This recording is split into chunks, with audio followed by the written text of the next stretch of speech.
आज हम लोग बात करने वाले हैं अनैक्सिमेंडर के बारे में। लेकिन अनैक्सिमेंडर से पहुंचने से पहले हम लोग कुछ और पॉइंट्स को देखेंगे। लास्ट लेक्चर में हम लोगों ने थैलीस की बात की थी, ठीक है। सवाल है कि अनैक्सिमेंडर की ज़रूरत क्यों पड़ी और क्यों हम अनैक्सिमेंडर को पढ़ रहे हैं। थैलीस ने जब द्रव्य की बात की थी, और द्रव्य क्या होता है? द्रव्य होता है वो एलिमेंट जो बताता है कि इस जीवन और जगत की उत्पत्ति किससे हुई है। द्रव्य हमें इस बात की इंफॉर्मेशन देता है ये जीवन किससे बना हुआ है, जगत किससे बना हुआ है। तो थैलीस ने जब द्रव्य की बात की थी तो उनका जो द्रव्य था वो था जल। वो कहते हैं जल से ही इस जीवन और जगत की उत्पत्ति हुई है, जल से ही जीवन बना है, जल से ही जगत बना है, ठीक है। अपनी इस बात को वो लॉजिकली सिद्ध नहीं कर पाते हैं कि जीवन और जगत जो है वो जल से ही बना हुआ है, द्रव्य जो है वो जल ही है। लॉजिकली अपनी बात को वो डिफेंड नहीं कर पाते हैं, ये समस्या आती है। आमतौर पर हम देखें, जल की बात करें तो जल जो है वो 3 अवस्थाओं में पाया जाता है, सॉलिड, लिक्विड और गैस। ठोस, द्रव और गैस 3 अवस्थाओं में पाया जाता है। इन 3 अवस्थाओं में पाने के बाद भी क्या हम ये कह सकते हैं कि जीवन का परम तत्व जल है जिससे जीवन और जगत की शुरुआत होती है? तो यहाँ पर हम कह सकते हैं नहीं। जल जो है वो हमारे जीवन के लिए अनिवार्य तो है, कंपलसरी तो है, लेकिन पर्याप्त नहीं है।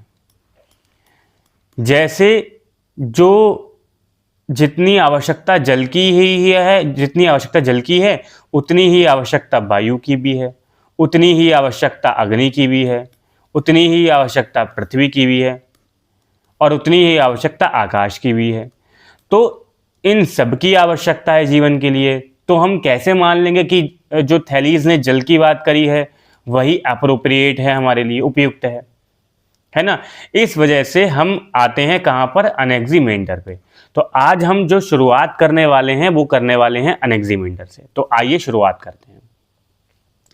अनैक्सिमेंडर की शुरुआत जब हम करते हैं तो आपको ध्यान रखना है ये थैलीस के ही मित्र हैं, ठीक है, और उन्हीं के शिष्य हैं, ठीक। दार्शनिक हैं, फिलोसोफर हैं, ज्योतिष हैं, एस्ट्रोनॉमर हैं और ज्योग्राफर हैं, भूगोल वेत्ता हैं। इन्होंने पृथ्वी प्रकृति पर निबंध लिखा ऑन नेचर। ये पहला दार्शनिक साहित्य की प्रथम कृति है, पहला निबंध है यूरोप की। सर्वप्रथम इन्होंने मैप बनाया, मानचित्र का निर्माण किया, और इस मैप का जो यूज थे वो माइलेशियन लोग काला सागर, ब्लैक सी में भ्रमण करते समय करते थे, ठीक।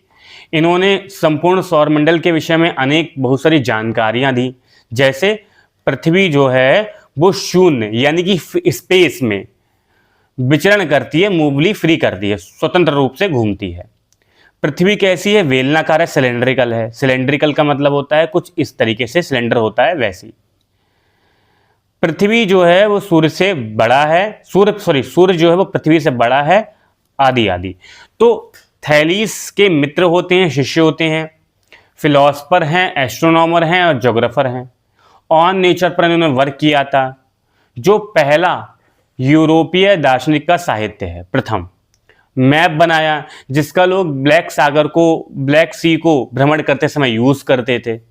पृथ्वी जो है, अर्थ जो मूवली फ्री मूव्स करती है फ्रीली, कहाँ? अनसपोर्टेड स्पेस में, सिलेंड्रिकल शेप में है ये। Sun is larger than the earth. Okay, आगे बढ़ते हैं। अब जैसे हमने थैलीस की बात करी थी, वहां पर जो उनका द्रव्य था वो क्या था? जल था। ऐसे ही यहां पर जो इनका द्रव्य है वो क्या है? परम तत्व। जब हमने द्रव्य की बात करी थी तो द्रव्य वो एलिमेंट है जिससे जीवन और जगत की उत्पत्ति होती है, ऐसा कहा जाता है। तो परम तत्व अगर अल्टीमेट रियलिटी ही जो है वो क्या है? द्रव्य है। यानी कि वही द्रव्य कहें उसको, चाहे हम परम तत्व कहें, बात एक ही है। परम तत्व का आशय भी वही है, वो एलिमेंट जिससे जीवन और जगत बना हुआ है। अब ये परम तत्व कैसा है? तो कहते हैं भौतिक नहीं है। पहली बात तो भौतिक नहीं है, इट मीन्स कैसा है, चेतन है, कॉन्शियसनेस है। अभी हम बात करेंगे कि चेतन क्या होता है, ठीक है। अनंत है यानी कि इनफाइनाइट है, कोई सीमा नहीं है, असीम है, इसको हम एपिरॉन कहते हैं इसी को। और बाउंडलेस, कोई बाउंड्री नहीं है उसकी, कोई अंतिम छोर नहीं है जहां से हम उसको पकड़ लें, ठीक। निर्गुण है, विदाउट क्वालिटीज है, निराकार है, फॉर्मलेस है, निर्विशेष है, ठीक है, डिस्टिंक्शन है, मतलब कोई विभेदों से शून्य है, और पूर्णता अभिव्यक्त है, अनडिफरेंशिएटेड है अपनी प्रारंभिक अवस्था में। ऐसा नहीं है बहुत सारे पार्ट में बटा हुआ है, पार्टलेस है, कोई पार्ट नहीं है उसका, ठीक। अनंत है, नित्य है, स्वयंभू है, अविनाशी है, इटर्नल है, इम्पेरिशेबल है, ये सब। इसी से एपिरॉन से विश्व की उत्पत्ति, जगत की उत्पत्ति इसी से होती है, एपिरॉन से जीवन और जगत की उत्पत्ति होती है। यही इसकी स्थिति करता है, मेंटेन करता है और प्रलय लाता है। इनडेस्ट्रूसिबल, ठीक है ना। इसके अतिरिक्त इटर्नल मोशन की भी ये बात करते हैं, शाश्वत गति की भी बात करते हैं, जो जीवन और जगत की उत्पत्ति में सहायक होता है। अब दो टर्म हमें समझने हैं, गति के बारे में और एक समझना है चेतन के बारे में। देखो, जैसे हम सब इस भौतिक जगत में हैं, इस भौतिक जगत में मेटेरियल वर्ल्ड में नाना प्रकार की वस्तुएं हैं। उन वस्तुओं के दो स्वभाव हैं, दो स्वरूप हैं, उनके दो नेचर हैं उनके। पहला क्या है, जैसे ये पेन देख रहे होंगे आप, ये पेन जो है, इसका एक रूप है, एक रंग है, आकार है, ठीक। लेकिन इस पेन को हम ब्रेक कर सकते हैं, आज ये पेन है, कल ये पेन नहीं रहेगा। क्या इस पेन को हम लिविंग ऑर्गेनिज्म कह सकते हैं, सजीव कह सकते हैं? नहीं कह सकते। तो यानी कि जो ये पेन है वो कैसा है, जड़ है, यानी कि भौतिक है, इसके पास कोई लाइफ नहीं है, कोई जीवन नहीं है, ये आज है कल नहीं रहेगा, है ना। प्राण नहीं है इसके पास में, सोचने समझने की क्षमता नहीं है इसके पास में, बोध प्राप्त नहीं कर सकता ये। अब आते हैं मनुष्य पे। मनुष्य कैसा है, चेतन प्राणी है।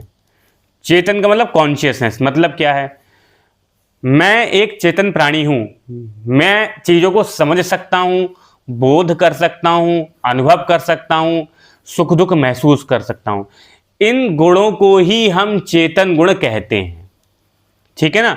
सुख की बात करें, दुख की बात करें, बेटा शोर नहीं करो, सुख की बात करें, दुख की बात करें, बोध की बात करें, इन सब को हम क्या कर सकते हैं, कह सकते हैं चेतन गुण, कॉन्शियस क्वालिटीज, ठीक है ना।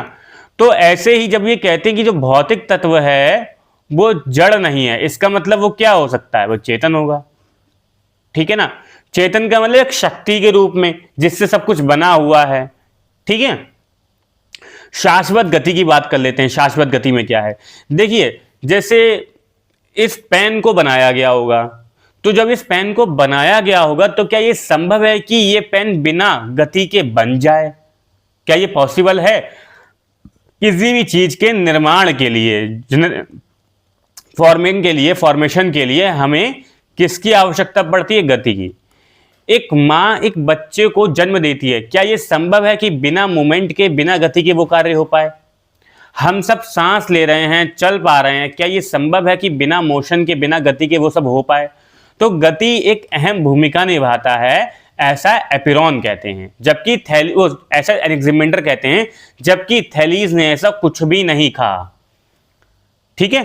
तो ये क्या हो गया, परम तत्व जो चेतन है, ठीक है, भौतिक तत्व नहीं है, अनंत है, असीम है, एपिरॉन है, बाउंडलेस है, निर्गुण है, निराकार है, निर्विशेष है, पूर्णता अविभक्त है, अनडिफरेंशिएबल है, ठीक। आगे बढ़ते हैं। अब हम आते हैं भाई जगत की उत्पत्ति के बारे में, कैसे कैसे, जैसे थैलीज ने अपनी बात को सिद्ध करा जल के रूप में, करने का प्रयास किया जिसमें वो असफल रहे, फेल्ड हो गए। ऐसे ही जगत की उत्पत्ति के बारे में अनेक्सिमेंडर भी कुछ कहते हैं। अब कहते हैं शुरू में ये अविभक्त था, अर्थात विशेषों से रहित था, यानी कि पूर्ण था। विशेषों का मतलब हो गया बाउंडलेस था, बाउंड्री नहीं थी कोई इसकी, कोई ओर छोर नहीं था। ये निराकार है ना, निराकार है, विशेषों से रहित है, यानी कि इसमें कोई भेद नहीं था, ये भेदों से रहित था, भेदों से रहित, कोई भेद नहीं था इसमें, यानी कि हम कह सकते हैं पार्टलेस। जैसे कि इस पेन है, इस पेन को आप टुकड़े कीजिए तो कई सारे पार्ट्स में आप इसको बांट सकते हैं, लेकिन अगर आप इसके टुकड़े करते ही जाएं और अंतिम छोर पर पहुंचे, इसके अंतिम बिंदु पर, तो वहां पर ये विशेषों से रहित हो जाएगा, अर्थात पार्टलेस हो जाएगा।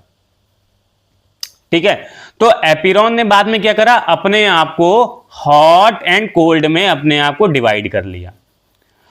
मतलब पहले तो वो अविभक्त था, अनडिफरेंशिएबल था, बाद में उसने अपने आप को हॉट एंड कोल्ड में चेंज कर दिया, और हॉट भाग से कोल्ड भाग से किसका निर्माण हुआ, पृथ्वी का।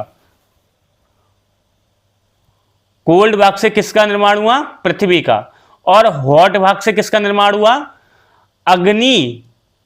देखो शुरुआत में जो पृथ्वी थी वो लिक्विड फॉर्म में थी, ठीक, और यहां पर थी अग्नि। तो जब अग्नि लिक्विड फॉर्म के टच में आएगी तो भाप में कन्वर्ट हो जाएगी, ठीक, और भाप से निर्माण होता है वायु का। और ये कहते हैं कि अग्नि जो थी वो भाप में कन्वर्ट हुई और वायु बनकर पूरे अर्थ को चारों ओर से घेरे हुए है। ठीक है, कहते हैं शीतल भाग से पृथ्वी का निर्मित है तथा गर्म वाले उष्ण भाग से पृथ्वी के चारों ओर विद्यमान है, और पृथ्वी का प्रारंभिक स्वरूप कैसा है, तरल था, लिक्विड फॉर्म में था। इसी क्रम में इसकी तरलता चारों ओर की अग्नि के कारण भाप बन गई और इसी से वायु का निर्माण हुआ। ठीक, तो प्रारंभ में अर्लीस्ट फॉर्म में कैसी थी अर्थ, लिक्विड फॉर्म में थी। ठीक है ना, धीरे धीरे भाप सूख गई, तरलता सूख गई, नमी उत्पन्न हुई। ठीक, अब क्या कहते हैं, अब ये कहते हैं कि जो ये अग्नि थी, वायु जो थी, वायु अग्नि के घेरे को अनेक टुकड़ों में तोड़ देती है जो चक्राकार होते हैं। इन्हें अनेक्सिमेंडर बैलगाड़ी के पहिए से मिलते जुलते आकार का कहते हैं। इसी भाप से ग्रह हैं, नक्षत्र हैं, सूर्य चंद्रमा की रचना होती है। इसी भाप से किसकी बात होती है, सूर्य हैं, चंद्रमा है, नक्षत्र हैं, इन्हीं सबकी बात इससे होती है। ठीक है, अब कहते हैं कि पृथ्वी की तरलता जब भाप के कारण सूखने लगी तो वहां पर प्राणियों का प्रादुर्भाव हुआ, उत्पत्ति हुई। लेकिन ये मान के रखना, जानना ही आप, ये विकासवाद के समर्थक हैं, और जो व्यक्ति विकासवाद का समर्थक होता है वो ईश्वर को नहीं मानता, वो गॉड को नहीं मानता। जो भी व्यक्ति विकासवाद का समर्थक होगा वो ईश्वर को नहीं मानेगा। और विकासवाद का मतलब होता है प्रयोजनवादी, मतलब ईश्वरवाद का मतलब होता है प्रयोजनवादी। अगर हम ईश्वर की बात कर रहे हैं तो हम सभी कैसे होंगे, प्रयोजनवादी होंगे। प्रयोजन का मतलब हमारा एक लक्ष्य होगा, एक टारगेट होगा। टारगेट क्या होगा, कहीं पहुंचने का, कुछ होने का, कुछ बदलने का। एथिक्स पढ़ेंगे, एथिक्स में सबके प्रयोजन है, लक्ष्य है। कुछ लक्ष्यवादी हैं, कुछ अलक्ष्यवादी हैं। जो प्रयोजनवादी हैं वो अक्सर ईश्वर को मानते हैं भारतीय दर्शन में, विकासवाद ईश्वर को नहीं मानता। ठीक है, तो कहते हैं जब पृथ्वी की तरलता भाप के कारण सूखने लगी तो प्राणियों का प्रादुर्भाव हुआ। इसके बाद पहले निम्न और बाद में उच्च जीवों की उत्पत्ति हुई। प्रारंभ में मनुष्य मछली के समान था तथा जल में रहता था, और कहते हैं कि इस एपिरॉन के अंदर असंख्य संसार हैं, कोई एक या दो नहीं है, कितने हैं, मल्टीपल हैं, असंख्य हैं। ठीक, बहुत सारे हैं। और कहते हैं यह सभी प्राणियों की उत्पत्ति विकास से मानते हैं, विकासवादी हैं चूंकि, और विकासवाद को मानेंगे तो प्रयोजनवाद को नहीं मानेंगे।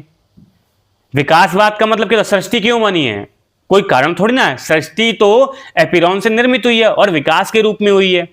तो हम ये कह सकते हैं जब सृष्टि का विकास हो रहा है तो कोई बनाने वाला तो है नहीं, क्रिएटर, तो हम कैसे कह दें कि उसको कोई प्रयोजन भी रहा होगा, वो तो विकास के रूप में आई है, क्योंकि ये विकासवाद को मानते हैं। ठीक, अब देखते हैं कि ये कहते हैं डेवलप कैसे हुआ ये। ठीक है, अब देखिए, जब ये विकासवाद की चीजें लेकर के आते हैं तो एक बात आपको ध्यान रखनी है। ये कहते हैं मनुष्य सबसे अंत में आया। क्यों अंत में आया, कहते हैं मनुष्य अंत में इसलिए आया, इसके लिए लॉजिकल डिफेंड भी करते हैं, क्योंकि मनुष्य प्रारंभ में आ नहीं सकता, क्योंकि अगर मनुष्य प्रारंभ में आता तो उसे सहारे की आवश्यकता होती है। जब मनुष्य जन्म लेता है तो उसे सहारे की, सस्टेनेबल की जरूरत होती है। परिणाम स्वरूप ये कहते हैं कि सहारा ना मिलने की वजह से, अगर सहारा मनुष्य जो है सहारे की जरूरत होती है, इसीलिए वो अंत में आता है। अगर मनुष्य प्रारंभ में आता तो उसका शुरू में ही अंत हो गया होता, प्रारंभिक अवस्था में ही उसका अंत हो गया होता, क्योंकि वो अपने आप को सस्टेन नहीं रख पाता, उसे कोई सपोर्टर नहीं मिल पाता लाइफ के लिए, सस्टेन करने के लिए। तो ये मान के चलते हैं कि मनुष्य जो है इसलिए अंत में आया है क्योंकि वो बिना सहारे के नहीं रह सकता, और अगर वो शुरुआत में आता तो शुरू में ही उसका अंत हो जाता। ठीक है, आगे बढ़ते हैं। अब हम आते हैं इसकी विशेषताओं पे, कैरेक्टरिस्टिक्स पे। ठीक है, विशेषताओं पे। विशेषता क्या है इसकी? कहते हैं ये निर्गुण है, ये हम जानते ही हैं। क्वालिटी लेस है, ठीक है ना, डिस्टिंक्ट है, और फॉर्मलेस है। शुद्ध द्रव्य है, मतलब कब है ये शुद्ध द्रव्य? ये है अविभक्त रूप में। देखो, पूरी फिलॉसफी एक फंडामेंटल पे काम कर रही है जिसको हम कहते हैं कॉज, यानी कि कारण, और इफेक्ट, कार्य। ठीक है ना, कोई भी इफेक्ट होता है तो उसका कोई ना कोई कॉज अवश्य होता है। कोई भी घटना संसार में घट रही है तो उसका कोई ना कोई कारण अवश्य है, और यह अलग बात है कि उसका कारण एक होगा या एक से अधिक होंगे। कोई भी घटना, कोई भी कार्य होता है तो उसका कोई ना कोई कारण अवश्य होता है। ठीक है, अब जैसे अपने कारण के रूप में, कॉज के रूप में कैसी है? अनडिफरेंशिएबल है। कौन? एपिरॉन। ठीक है, और कार्य के रूप में कैसा हो जाएगा? इफेक्ट के रूप में कैसा हो जाएगा ये? जब हम इसकी इफेक्ट की बात करेंगे, पक्कू पिटोगे बेटा आप, शोर क्यों कर रहे हो? जब हम इफेक्ट की बात करेंगे तो इफेक्ट के रूप में ये जगत का निर्माण करता है। हाँ, जगत का निर्माण करता है। तो जगत की जब ये बात करते हैं तो ये कैसा होता है? इफेक्ट के रूप में विभक्त हो जाता है, डिफरेंशिएट कर देता है अपने आप को, पार्ट में डिवाइड कर देता है अपने आप को। लेकिन जब ये कॉज रूप में होता है तब ये अपने आप को अनडिफरेंशिएट करता है। ठीक है, तो कहते हैं शुद्ध द्रव्य है, मौलिक रूप है, विशेषण रहित है, कोई नाम रूप नहीं, चूंकि निराकार है, कोई आकार नहीं है, फॉर्मलेस है, तो ना ही कोई संज्ञा दे सकते हैं, ना ही कोई नाम है, कोई रूप भी नहीं है, फॉर्मलेस है। तो ठीक है, मुझे लगता है कि आपको ये कॉज एंड इफेक्ट वाला समझ में आ गया होगा। ठीक, अब इसको क्वालिटी की और बात कर लेते हैं। इसकी क्वालिटी एक तरीके से और आती है, qualitative perspective from quantitative, sorry, परिमाण की दृष्टि से। ये असीम है और अनंत है। अविभक्त अवस्था है, कब है? अपने कॉज के रूप में। सांसारिक वस्तु के रूप में यह शांत हो जाता है, यानी कि लिमिटलेस हो जाता है, फाइनाइट। ठीक है, परंतु अपने मौलिक रूप में नहीं होता। मौलिक रूप में तो कैसा है? ये अनंत ही है, वही इनफाइनाइट है ये। ठीक है ना, अनंत स्वयं को सांसारिक रूप में शांत बना देता है। जब कॉज अपने आप को चेंज कर देता है इफेक्ट में, ठीक है ना, तब की बात चल रही है। अब इससे असंख्य सांसारिक वस्तुओं की उत्पत्ति होती रहती है। संसार अनेक हैं, परंतु इन्हें उत्पन्न करने वाला मौलिक द्रव्य एक है। ठीक है, आगे बढ़ते हैं। अब देखो, संसार को उत्पन्न कर यह समाप्त नहीं होता। अगर समाप्त हो जाता तो फिर इसे अनंत नहीं कह सकते। लॉजिकल पॉइंट है। अगर कोई चीज असीम है, अनंत है, तो वो तो एंडलेस है ना। ठीक है ना, और एंड किसका हो सकता है? जो चीज ससीम है। जैसे ये पेन आज है, कल नहीं होगा, भविष्य है इसका। लेकिन जो एंडलेस है, पहले से ही एंडलेस है, उसका अंत ही नहीं हो सकता। इसलिए कहते हैं कि संसार अपने आप, संसार, बहुत सारे संसार बनाकर भी जो एपिरॉन है वो समाप्त नहीं हो जाता, वो हमेशा अस्तित्वान रहता है। ठीक है ना, अब देखो वेदांत से तुलना कर लेते हैं इसकी। वेदांत से तुलना क्या है? वेदांत दर्शन में जो अद्वैत आता है, अद्वैत की बात करते हैं शंकराचार्य, और वो अपने ब्रह्म के कॉन्सेप्ट को लेकर के आते हैं। इनका ब्रह्म इक्विवेलेंट है एपिरॉन के। ठीक है ना, लेकिन दोनों में अंतर है। जैसे इनका ब्रह्म में और एपिरॉन में समानताएं क्या हैं? समानता ये है कि भाई निर्गुण है, निराकार है, निर्विशेष है, अव्यक्तित पूर्ण है, अनडिफरेंशिएट है, अविभक्त है, ठीक है ना, ये सारा कुछ सेम है। असमानता क्या आ जाएगी इनकी? इनका जो ब्रह्म है वो मोक्ष प्रदाता है। मोक्ष का मतलब क्या होता है? अल्टीमेट रियलिटी, यानी कि ये सारे बंधन और दुखों से छुटकारा दिलवाता है। जितना भी बंधन है हमारे पास में, उनसे ये सब मुक्ति दिलवाने का काम करता है, हमें फ्री कर देता है, ठीक है ना। तो ब्रह्म क्या करता है? ब्रह्म का जब हमें बोध हो जाएगा तो क्या करेगा? हमें मोक्ष दिलवा देगा। जबकि एपिरॉन के संदर्भ में मोक्ष की कोई बात नहीं आती, ठीक। दूसरा, इनका जो ब्रह्म है वो सच्चिदानंद है, मतलब सत के रूप में है, चित्त के रूप में है और आनंद के रूप में है। सत का मतलब होता है रियल, ठीक, यानी कि वो रियल है, अल्टीमेट रियलिटी है, ठीक। चित्त के रूप में वो एग्जिस्टेंस यानी कि चेतन है, कॉन्शियसनेस है, ठीक है ना, जो हमने भी पहले पढ़ा था। और आनंद के रूप में वो सुख दुख की अवस्थाओं से परे है। तो यानी कि वो सत भी है, वो चित्त भी है, वो आनंद भी है, ठीक है। अब देखो, अब ये दो थ्योरी आती हैं जब ये कहते हैं कि एपिरॉन से बहुत सारे संसार निकलते हैं, अनंत संसार हैं एपिरॉन में, ठीक है ना। तो ये कहते हैं कैसे? कहते हैं प्रोफेसर जेलर ये कहते हैं कि अनेक्सिमेंडर मानते हैं कि एक संसार है, उसकी उत्पत्ति होती है, विकास होता है और विनाश होता है, उसके पश्चात ही दूसरे की उत्पत्ति होगी, विकास होगा, विनाश होगा, ठीक है। मतलब एक जो संसार है पहले वो पूरा जीवन को सर्कल को पूरा कर लेगा, उस सर्कल को पूरा करने के बाद हम आएंगे दूसरे सर्कल पर, फिर वो उसको भी पूरा करेगा, ठीक। ये कौन कह रहे हैं? प्रोफेसर जेलर कह रहे हैं कि अनेक्सिमेंडर ऐसा मानते हैं, ठीक। और कहते हैं जो क्रम है ये कंटिन्यूअसली ऐसे चलता ही रहता है। एक है उत्पत्ति होगी, विकास होगा, विनाश होगा, फिर दूसरा आ जाएगा, उत्पत्ति, विकास, विनाश, ठीक। बर्नेट क्या कहते हैं? बर्नेट कहते हैं नहीं, ऐसा नहीं है। और बर्नेट कहते हैं कि ये युगपद अस्तित्व को मानते हैं, ठीक है ना, साथ साथ चलने वाला, समानांतर रूप से। जैसे कि एक संसार ये है, एक संसार ये है, ठीक है, एक संसार ये है, एक संसार ये है, उत्पत्ति हुई, विकास हुआ, विनाश हुआ, उत्पत्ति हुई, विकास हुआ, विनाश हुआ। अब ये दोनों पैरेलली चल रहे हैं, समानांतर रूप से चल रहे हैं, दोनों साथ साथ चल रहे हैं। तो इसको कौन कहते हैं? प्रोफेसर बर्नेट इसको मानते हैं कि अनेक्सिमेंडर ऐसा कहते हैं, ठीक है।